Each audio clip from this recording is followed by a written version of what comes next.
My name's Marty Cantu. I'm from the Yaqui Nation. What I wanted to talk about is the spiritual healing I had a few years ago. I was at a ceremony and we were fasting, and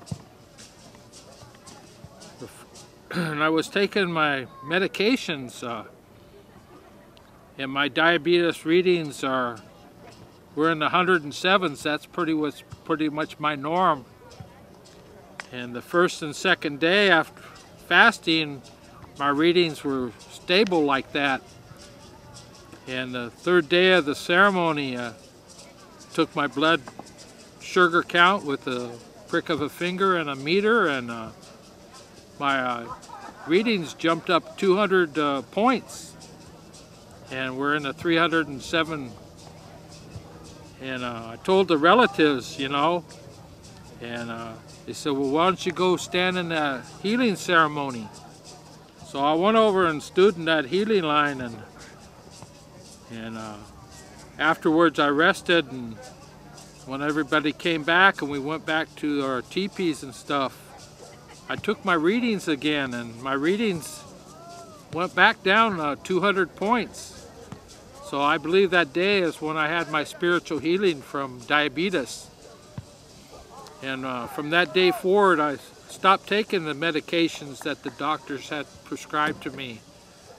Those days, I was about 285 pounds, and today I'm 255 pounds.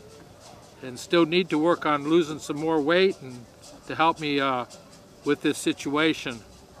So I believe with that spiritual healing, that the physical efforts that need to be made and your thought process that you need to make and have the right choices in what you do has to be combined with those things. So you have the spiritual, the physical, the emotional, and the mental capacity to be well-rounded and connected. And the other thing I'm proud to be sitting here today is I work in the prison system here in the state of California. And when I was telling my men that are in my circle about this event and told them I wanted to go, on the weekends is when we do our sweat lodge ceremonies. And they said, well, Uncle, what can we do to help support you? And I told them, I says, well, you know, I know you can't come and be here in spirits, but you can write your families. You can tell your families about this, you know, and yourself, you can, you know, take a walk each day, you know, that the walk is going to take place. Pray each day that the walk's going to take place. And this is a way you're going to make your physical effort, you know, to help with this cause. And so I have some men who pledge to do that each and every day of this longest walk till they get back to Washington. They'll be praying and walking inside the prison walls.